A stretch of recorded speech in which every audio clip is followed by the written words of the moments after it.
Hello and welcome back to the Chronicles of a Gooner, the Arsenal podcast, brought to you by loserpool.com. This is episode 44, and as ever, I'm your host, Harry Symeou. On this edition, I'll be looking back at the disappointing defeat up at Anfield. It was a battering, wasn't it? Arsenal put to the sword by league leaders Liverpool, and our defensive fragilities were once again exposed. I mean, what can I say? That was a defensive horror show from the Arsenal. I didn't expect us to get anything from Anfield, in truth. I always felt that we were going to go up there and get beat. And it was kind of a case of how many, wasn't it? And that's not how we should be thinking as Arsenal fans. The fact that we go into this type of fixture so worried and so resigned to defeat before the game even takes place just says a lot about how far we've fallen in the past couple of years or so. So, for me, you know, like I said, I felt that Arsenal were always going to get beat up at Anfield, but I wanted to see a performance. I wanted to see a valiant effort. I wanted to see Arsenal go there, be difficult to break down, difficult to beat, and look to hit Liverpool on the counter-attack. You know, we know Aubameyang can score goals. We know Lacazette can score goals. You know, we know Aaron Ramsey can break into the penalty area late on and cause teams problems. So we know we've got that stuff in our locker. I just wanted to see Arsenal defend properly. Is that too much to ask? And I know we've got lots of injuries, but the basic concepts of defending seem to have gone out of the window. And this is not just under Unai Emery. You know, we were seeing these problems under Arsene too. I just hoped that maybe Unai Emery would find a way of resolving this type of thing. Unfortunately, up until now, he hasn't. Now, we always start by looking at the initial team selected by Unai Emery, so that's what we're going to do again. Bernd Leno was in goal. There was a back four of Stefan Lichtsteiner, Sokratis, Shkodran Mustafi and Sead Kolasinac. A midfield of Granit Xhaka, Lucas Torreira and Aaron Ramsey, with Alex Iwobi on the left, Ainsley Maitland-Niles on the right and Pierre-Emerick Aubameyang through the middle. Not too many complaints about the initial selection. You know, I don't think there was anything wrong with that. I'm someone that's been calling out for the return to a back four, and that's not because I feel we're more solid playing that way, but it's just because I don't feel that right now we have enough competent central defenders to play that way. And Laurent Koscielny, for me, is way off the pace at the moment. He's not ready to play regularly for Arsenal just yet, and so that meant we only had Shkodran Mustafi and Sokratis available, and so the back four made sense. I'm not going to get on Unai Emery's back for that because it's something that initially I actually agreed with. Then, of course, the other surprise thing was Ainsley Maitland-Niles playing on the right-hand side. And we've always talked about Ainsley Maitland-Niles not being a fullback, and I think that's absolutely right. But it kind of shocked me to see him deployed on the right sort of wing on Saturday, because that's not something we've ever seen Unai Emery do before. So it was a bit out of the blue. Ainsley Maitland-Niles did score the goal. You know, he had energy in the first half. He was getting up and down. He was making the right runs. Maybe some question marks over whether he was helping Stefan Lichtsteiner enough defensively. That is a criticism that you could perhaps throw at him after Saturday's game. But for me, he done okay. You know, just okay. He wasn't brilliant. And he wasn't awful. So, yeah, that was the other selection choice, wasn't it, that kind of raised a few eyebrows. You know, he could have gone maybe with Aubameyang and Lacazette up top instead, and maybe seen how that panned out. I don't know. Who knows? But Unai Emery had his reasons. He picked the team, and at kickoff, I wasn't overly disappointed with the team he'd selected. I didn't really have any major objections to it, so I'm not going to sit here now after the game's passed and criticise him for that. Now, starting off right at the beginning of the game, you know, Arsenal played okay. The first few minutes, Liverpool had quite a bit of possession. They were trying to impose themselves on us, and it didn't really happen. Fabinho was giving the ball away quite a bit in the centre of midfield, as was Lucas Torreira and Granit Xhaka, if I'm being honest. It was a bit of a sloppy start to the game. And then, obviously, Ainsley Maitland-Niles popped up on the 11th minute. Great work from Iwobi and Ramsey. Ramsey pulled out to the left-hand side. They combined really well, the two of them. Iwobi broke free and delivered a fantastic ball into the path of Ainsley Maitland-Niles. And it was one of those balls that had the right weight on it, the right spin on it. And it was such a pass that Alisson couldn't really come out and commit himself to get it. It was kind of in no man's land, wasn't it? And it's one of those ones that sort of teases the goalkeeper, but he didn't come. Unfortunately for us, Ainsley Maitland-Niles was able to get there on the stretch and turn it in. And Arsenal took the lead, and you're thinking, great, what a fantastic start. 1-0 up at Anfield. What more do you want? We're not stupid, are we? We didn't really think that we were going to go the remainder of the game without conceding, but it was a brilliant start, wasn't it? It was positive, and you would have thought that would have breathed confidence into the Arsenal team. But that lead was only to last for 3 minutes, because on the 14th minute, Liverpool drew themselves level, and it was a really, really poor goal to concede, wasn't it? I think Mo Salah was running in towards the penalty area, and Granit Xhaka managed to get back and made a fantastic tackle. And at that point, because I was actually commentating on the game, at that point, I kind of calmed down. I thought that Granit Xhaka had made the challenge and that the danger would now easily be swept away by either Lichtsteiner or Mustafi. Unfortunately for us, though, Lichtsteiner's clearance or attempt at a clearance was a poor one, wasn't it? He kicked it straight at Mustafi. The ball deflected into the path of Firmino. Bernd Leno had already committed himself, and Firmino, to take the piss, basically looked away when he finished that. That's how easy it was, a couple of yards out from goal. All he had to do was tap it in, and it was a cheap equaliser from an Arsenal perspective. And that was really, really disappointing, having started the game pretty well and having got ourselves in front.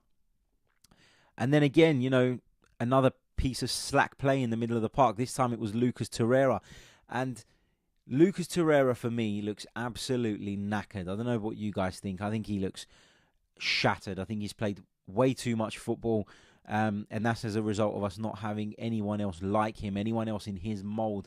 Unai Emery feels that he has to be in the team more often than not, and we've seen a bit of fatigue creeping in there now with the Uruguayan. I think that's fair to say. But anyway, he received the ball. He seemed to turn into trouble, didn't he? He turned into Sadio Mane, and then Roberto Firmino picked up the ball, literally danced his way through the Arsenal defence. I think he went to the right of Mustafi, to the left of Socrates, and it all opened up for him, didn't it? Like the Red Sea. Everybody committed themselves. It was poor defending, and he guided the ball into that bottom corner with his left foot. Brilliant finish from Firmino, it's got to be said. And that's the difference, isn't it? When a top team get these opportunities, they take them, they put you to the sword, and they make you pay for them. We were unable to do that because we did have a little bit of a spell just before we scored. We had a couple of instances where we managed to get the ball in the box. There was one Mustafi threw himself at. The flag went up in the end, but I think that was for Aubameyang, because Mustafi certainly wasn't offside, so I'm not sure exactly what happened there. And then from then on in, Arsenal heads dropped, and Lichtsteiner was being exposed at every opportunity. Kolasinac was being caught too high up the field. Socrates and Mustafi, between them, there was absolutely zero communication. And Liverpool got themselves a corner, which came from basically a shit back pass from Sead Kolasinac. It was a shit back pass to Bernd Leno. He, in his efforts to try and keep the ball in, ended up conceding a corner. No fault of his own. Kolasinac's pass has to be better. And from that corner, Liverpool put the ball in the box. Trent Alexander-Arnold took it, if I remember correctly. It was headed away by Pierre-Emerick Aubameyang, or cleared away up the field. And Arsenal had the opportunity to push up and get out.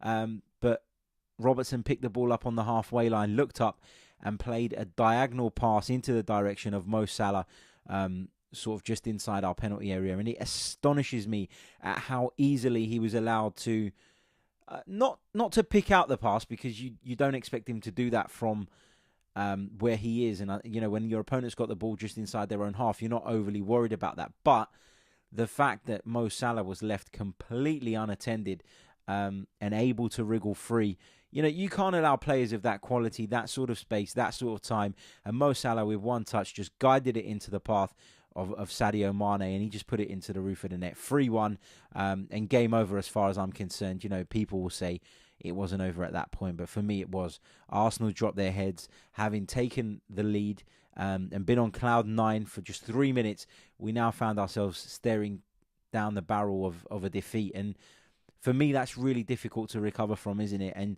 it's schoolboy defending. once again. And, I'll come on to talk about my thoughts overall on Arsenal's defending in a minute. But in terms of this game, it was like watching an Arsene Wenger team of the last 2 or 3 seasons, wasn't it? Away to a big team and completely capitulating. And then, of course, right on the stroke of half-time, as just in case you had any hope of Arsenal fighting their way back into this one, Liverpool were awarded a penalty. Socrates with the foul on Mo Salah. A lot of people are talking about it being a soft penalty. Mo Salah dived the week before, didn't he? Or on Boxing Day, I should say, against Newcastle. So, I must admit, when I first saw it, I thought there's probably minimal contact here, and Mo Salah's thrown himself down to the deck, and he's managed to get a penalty. And whilst I do think that there's an argument it was a little bit soft, I do think it was a penalty. I'm being honest now, and taking my Arsenal cap off for a minute. You have to say that Socrates has fouled him, and it's a silly, silly foul, because once Mo Salah gets the wrong side of you, if you watch it again, Socrates has a first little niggle at him, and you think, right, he's got away with that. Now you need to tread carefully. The angle's against Salah, isn't it? He likes to approach the goal from that angle, and I just think that if you're a good goalkeeper and you close out your angles and you get your angles right, then you should be okay there. And he's managed to get the wrong side. Socrates had the first niggle, then he has the second niggle, and it's the second niggle that gives Michael Oliver no choice but to point to the spot. It's probably one of those ones where I'd say it was 70% penalty, maybe 30% not, but you're away at Anfield. What do you expect? What do you expect the referee to do? That's the way football is, whether it's right or wrong, and there's no VAR in the Premier League at the moment. So, referees are influenced by things like that, by your movement, by the player who's hit the ground's movement, by the home crowd. So unfortunately, that's just the way things are, and, didn't expect anything different at Anfield, and I don't know why anyone else did, if I'm honest. Then, of course, half-time came, and Laurent Koscielny came on, didn't he? Which I thought didn't really make any sense. I was thinking, is Koscielny coming on and we're switching to a back three so we can push our wing-backs further up the field? But no, that wasn't the case. It was a straight swap for Shkodran Mustafi. I don't know if Unai Emery was looking to protect him, given that he's been out for a few weeks. So anyway, it doesn't really matter now, does it? It was a dead substitution that had zero impact on the game. And none of them did they? Alexander Lacazette came on the 71st minute for a Aubameyang straight swap. Lacazette probably should have had a penalty, but it was 5-1 at the time. I'm not going to kick up a massive stink about it. The bottom of his foot was kicked, and he went down.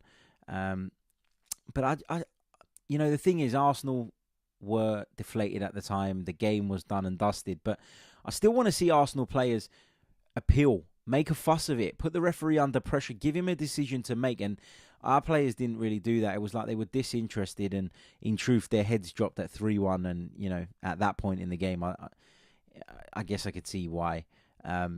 It just felt like a waste of time and a waste of breath. I think it was around about with 25 minutes to go when Liverpool were awarded their second penalty of the evening, which subsequently led to their 5th goal of the game. Firmino took it, and being on a hat-trick, it made sense, didn't it? Ball came into the box. Dejan Lovren went down like a sack of potatoes under the challenge of Sead Kolasinac. But you've got to say it's stupid on Kolasinac's part. It's so stupid, to push someone in the back as obviously and as forcefully as he did. You're just asking for trouble, and I don't get why players do that. I don't understand it. What went through his head at that moment in time that he felt he needed to shove Dejan Lovren the way he did? I know he went down easily, but players will do that to get the attention of the referee. How many times have we seen players stay on their feet and not get their decision?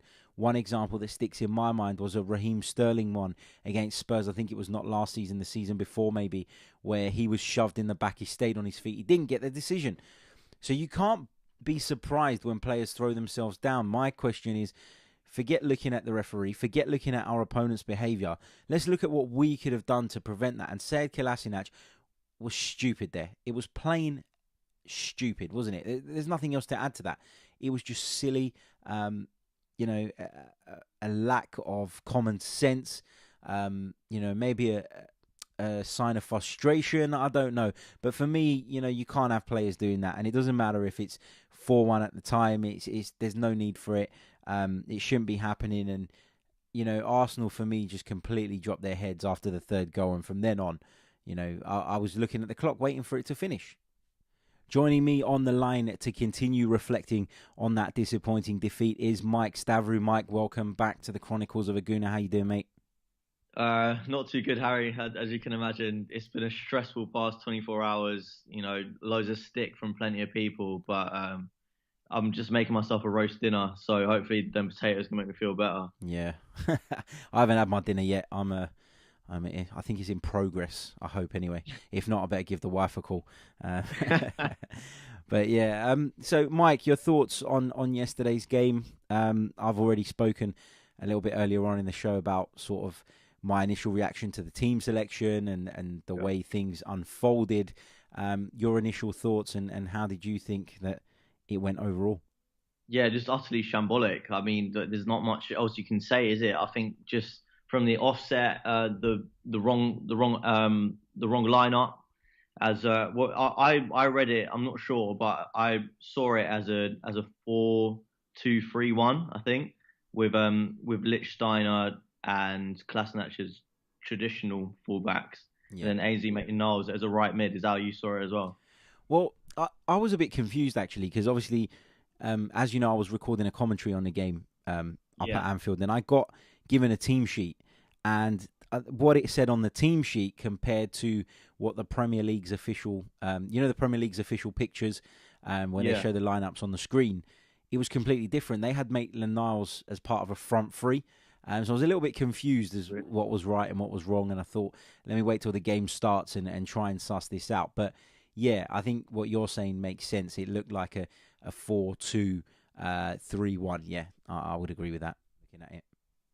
Yeah, I mean, just the wrong, not even just formation, how, but the wrong mentality. Like to go toe to toe with Liverpool is just bizarre, and it's not really something that we'd associate with Emery. Like we see him as quite tactically flexible, and he's quite malleable with his tactics. So you'd think like after a big win against Spurs, where we showed we can go toe to toe with a big team, why would he, go with such a gun-ho approach? You'd think, away at Anfield, one of the most dangerous places to go these days, you'd have a more cautious approach. And that kind of fed into the team. And the team just didn't really look like they knew what they were doing. They were outrun all over the pitch. For some of the goals, it was just so simple. Like the defensive errors, just like no communication. And I know that over, our 22 unbeaten run, there were some issues defensively, but from what I saw yesterday, it was a lot worse than that. And I think we've got a long way to go. I mean, I know that you were quite vocal, Harry, on Twitter, saying this is a similar points tally to how it was last year. I think it's going to take a while, and I think we need to have a bit more patience as fans because ultimately Emery's taken over.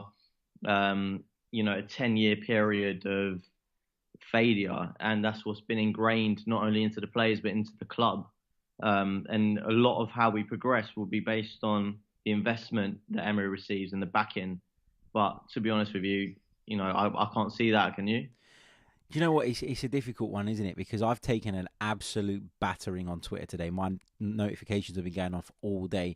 I've been accused of spreading toxicity amongst the Arsenal fan base, just because people don't agree with me. And the thing with me is, I did pull up the point about the points tally. It's not all that different to that of last season. It's 1 point different, in fact, at the same stage in the season. We have one more point this year than we did at the same point last year. So that is worth looking at, because at the end of the day, it's points that we play football to earn. It's points that get you into the top four. It's points that get you into the Champions League. Ultimately, that brings financial reward, and you can go out and get the players that you need to try and improve this side. So I don't think that's irrelevant. That is something worth looking at. In terms of the initial lineup, I've already said earlier on in the show, I didn't take any issue with it before kickoff. And the reason for that is because in recent weeks, I've been quite vocal about the fact that I didn't like us playing a back three when we didn't even have two fit centre halves. I thought that was stupid. I thought we were putting square pegs in round holes, or whatever the saying is, Yeah. and just trying to get by. And when we'd played most of the season with a back four, and I just couldn't understand why we didn't switch back to that and try and build from there, and get sort of steady the ship and get back on track until we had those players fit again. And maybe Emery wants to play with a back three going forward. That's fine. But at that point in time and on Saturday, we didn't have the personnel to do that. So I take no issue with that. Where I do take issue is, people talking about Unai Emery needs 3 transfer windows. He needs 4 transfer windows. I get that. In the overall grand scheme of things, Unai Emery needs a lot longer, a lot more time. But what you also have to take into account is that team that took to the field on Saturday against Liverpool. If you look at the back 5, and I'm talking about the 4 defenders and the goalkeeper, 3 of them were signed post Arsene Wenger. Okay? That's Stefan Lichtsteiner, Socrates, and Bernd Leno. Now, people have been talking about how Socrates isn't good enough, how Lichtsteiner isn't good enough, how Leno isn't good enough. Well, who's responsible for those signings?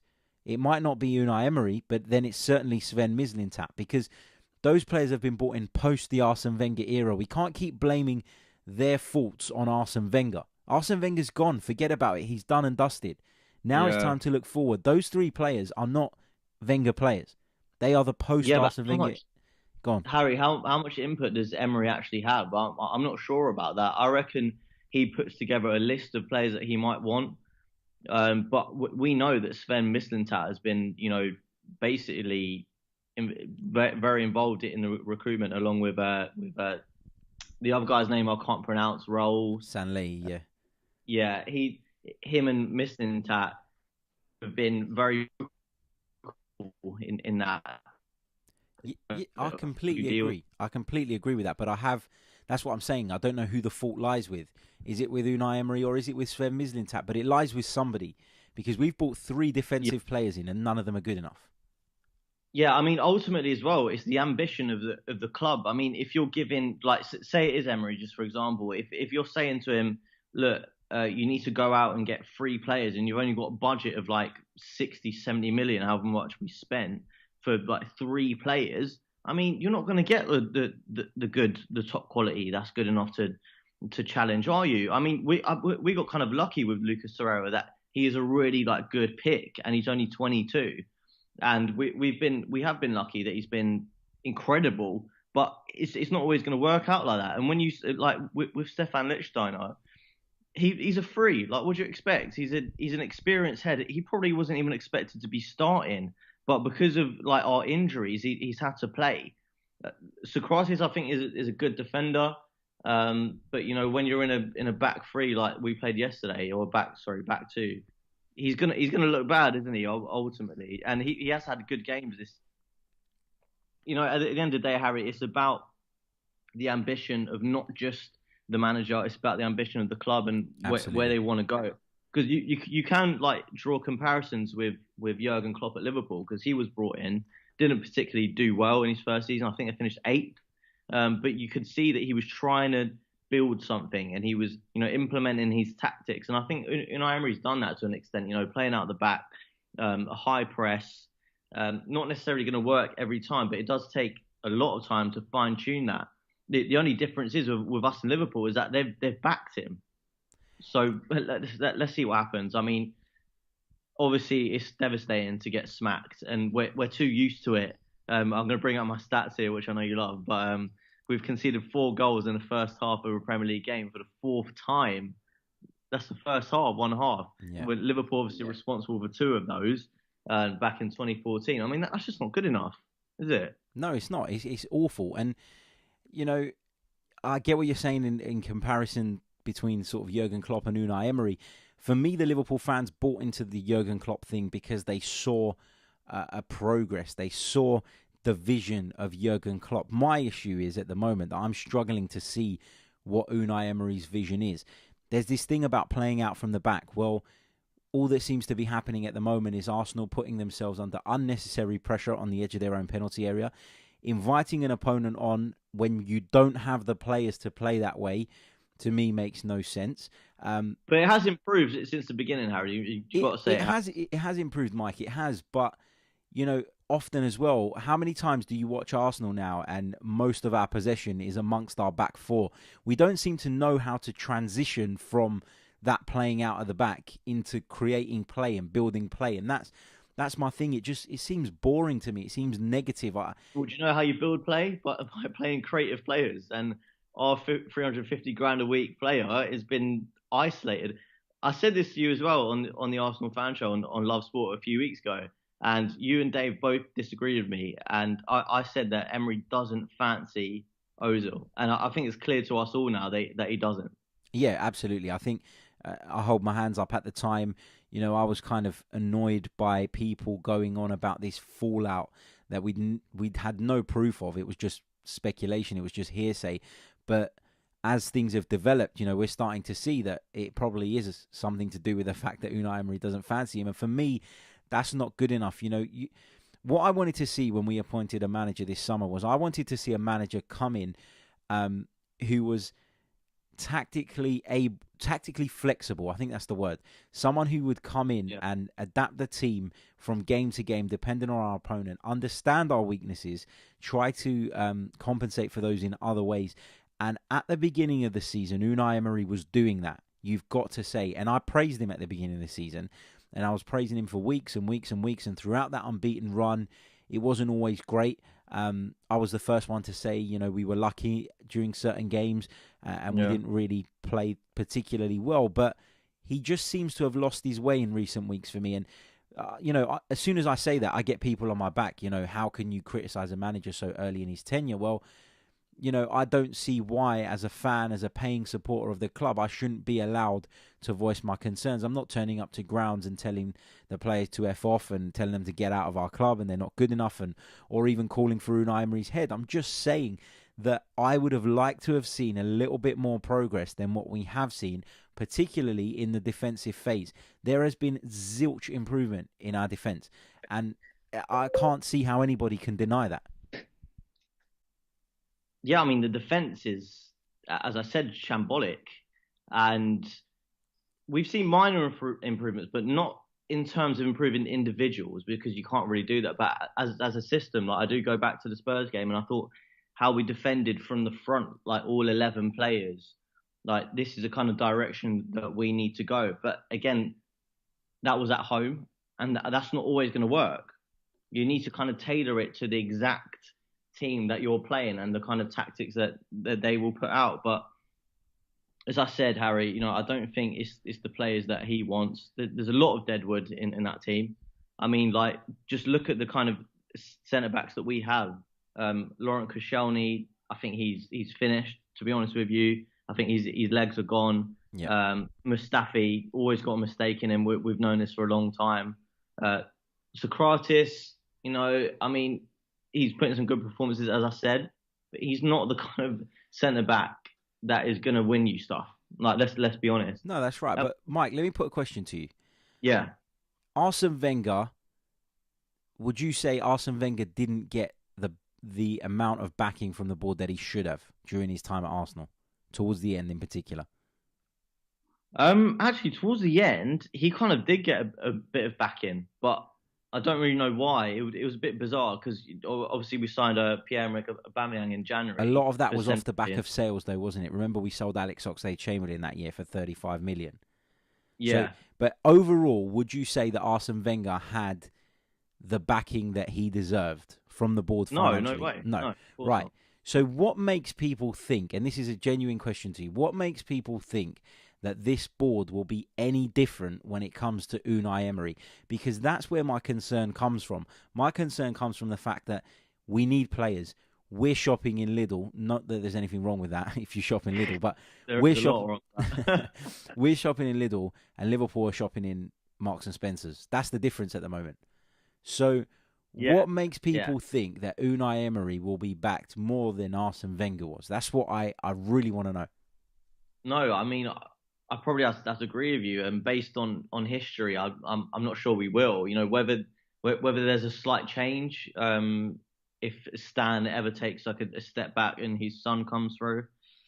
Josh. I'm not sure if that will happen, but what Unai Emery is going to have to do is what he did at Sevilla, working on a bit of a smaller budget and really like molding the players to his own system.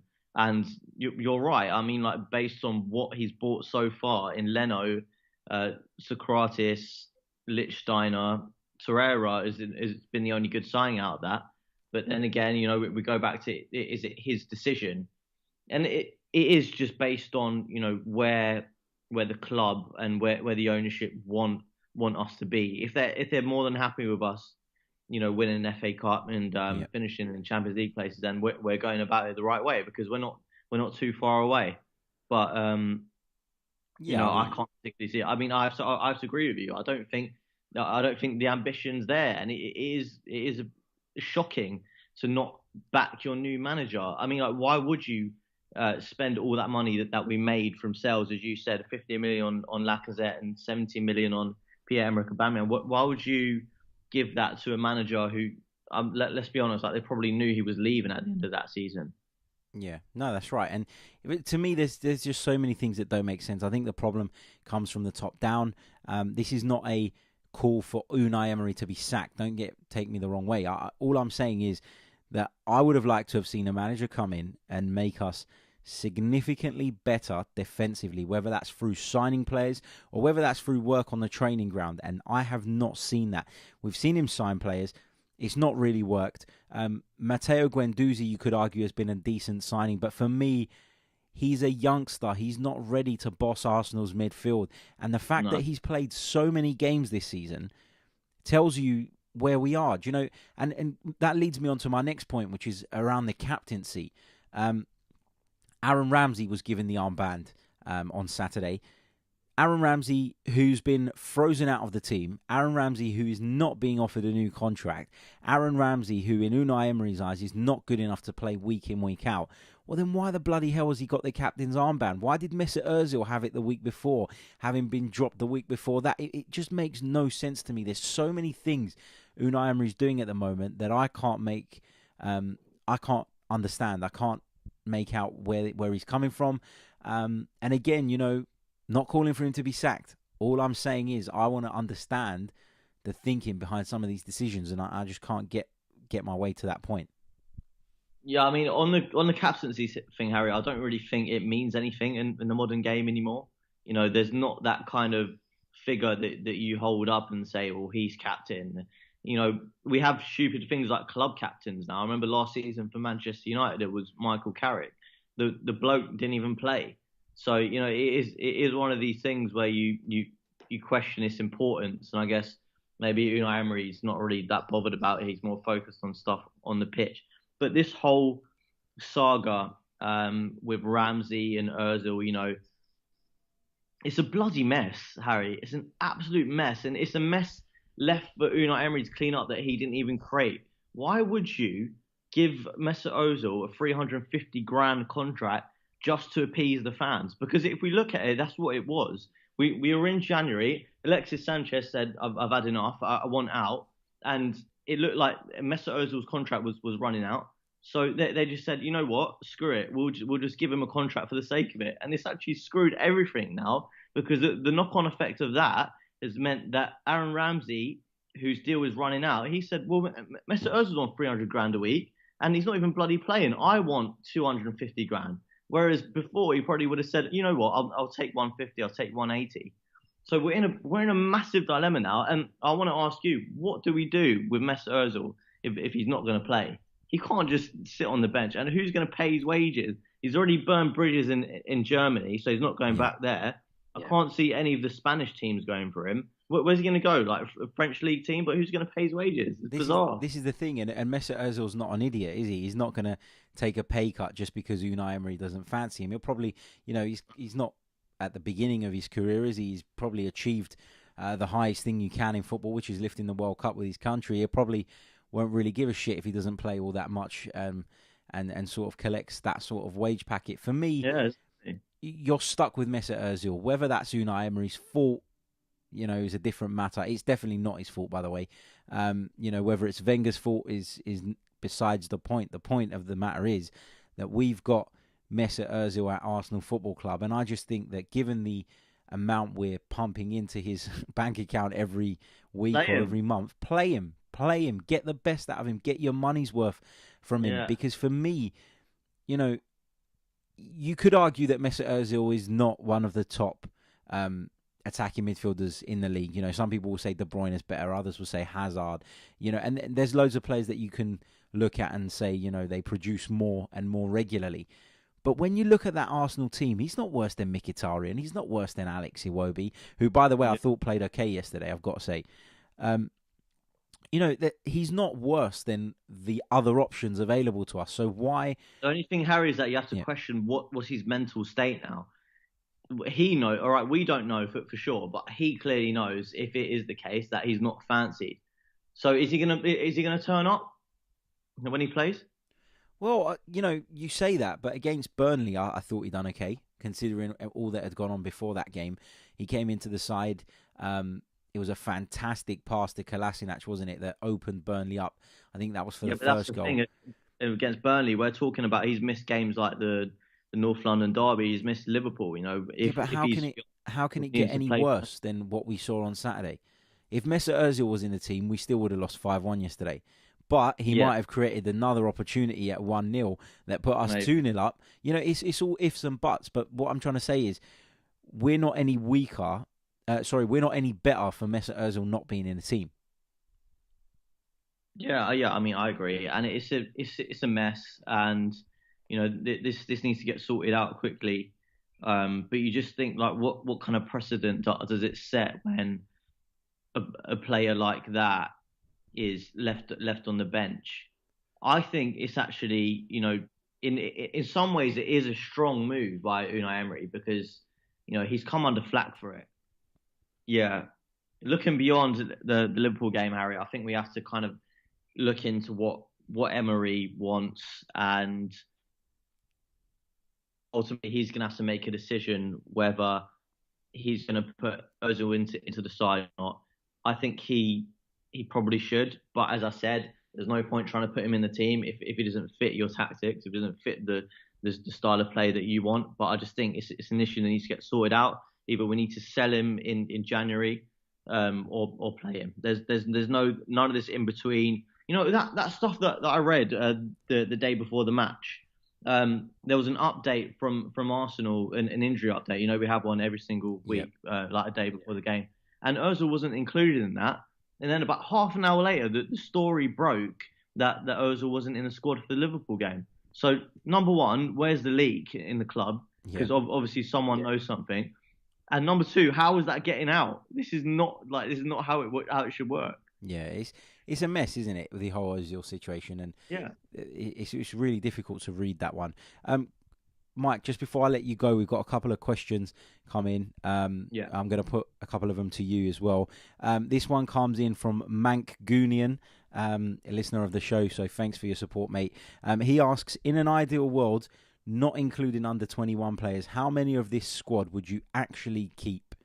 Just off the top of your head, quickly, who would you keep as a sort of core if you were revamping the whole entire Arsenal squad? Yeah. Well, there's quite a few players that I would keep, Harry, to be honest, because I think that they can be improved. Out of the defence, Kolasinac I think has potential as more of a wing back. Bellerin's shown improvement. Socrates, Rob Holding, Lucas Torreira, Granit Xhaka. Hey! I'm getting rid of him. Ah, He's been all right, but he's still not completely convinced me. From the midfield, I would keep as well, because I think as well on his day he'd be a good player if the whole contract situation is resolved. And then Lacazette, Aubameyang. To be honest, there's not many. There's not much more than that. yeah, Iwobi, I don't think it's good enough. Mkhitaryan, I don't think it's good enough. yeah. Mesut Ozil obviously doesn't fit the style he wants to play, and he's not worth the money we're paying him. So yeah, not many, to be honest. Not many. Not loads. Not many indeed. Right, the next question comes from Suburban Gooner Chris. He asks, how much money would it take and the number of players to get us where Liverpool are? So how many players do we need to bring in, and how much money are we looking at? we need. It's not just going shopping to Marks and Spencer's, Harry. We need a banquet, mate. We need the whole lot. We need a hog roast. We need a barbecue. We need. So I would say at least two centre backs, a left back, two wingers, and to be honest, if you're asking me in terms of challenging, I think we need a keeper better than Leno. Yeah, So agreed. that's a lot. I'd say about 5, 6 first team players at least. Yeah, I'd agree. I'd say 6 as well, and I think we need to spend at least 250 million to get anywhere near Liverpool's level at the moment. I mean, we're praising Liverpool, but they haven't won anything yet. That's Well, I don't know, mate. Like based on their performances recently, I am quite worried. And actually, I made a bet with a mate at work. If Liverpool do win the league, I've got to shave my beard off. So oh god, I'm not very happy. Oh god, there ain't enough razors in the world, is there? I'm gonna be looking like a 12-year-old, man. I can't do it for myself. That's why I keep mine as well. And also, Chris asks, how many transfer windows of doing that is realistic? I would say it's hard, isn't it? Because you want to say 3 or 4, probably 4, but then it's who you lose in that time as well, and who sort of gets past their peak. It's difficult to answer that one. But really good question, Chris. Thank you for sending that one in. I've got one final one that I'm going to go through, just conscious of time. Don't want Mike's potatoes to burn in the oven as well. Richard Wright says, I suspect that we will not spend big at all in January. Should we be looking at championship level players in January? Trying to find a gem. Yeah, I think so. I mean, we've been linked with Norwich City's right back Max Aarons, who is 18 years old, and there's no reason why we shouldn't. There's plenty of good players in that league, Harry, especially when you look like the style of football that Leeds are playing at the moment with Marcelo Bielsa. Yeah, they're good players, and it takes good players to play well in that system. You've got Harry Wilson, obviously, who's on loan from Liverpool, but there are plenty of good players. Kamaru is another one who's been linked with moves to the Premier League. Yeah. I mean, definitely not as first team players. Let's be honest. But as squad players, why not? I mean, we need them. It's better. I'd rather have Max Aarons and Stefan Lichtsteiner, to be honest. Fair point.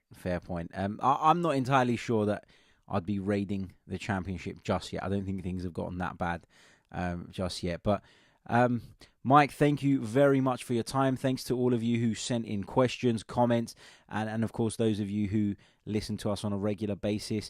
Please hit the subscribe button if you're watching on YouTube. Hit the subscribe button if you're listening on iTunes, and please like the video or the track as well. That really helps too. Thanks to Mike Stavrou for joining me once again, and we'll be back after the Fulham game. So until then, I hope you all have a wonderful New Year's Eve, and I'm sure you'll hear from a hungover Harry, I should say, following on from the Fulham game. So until then, guys, take care.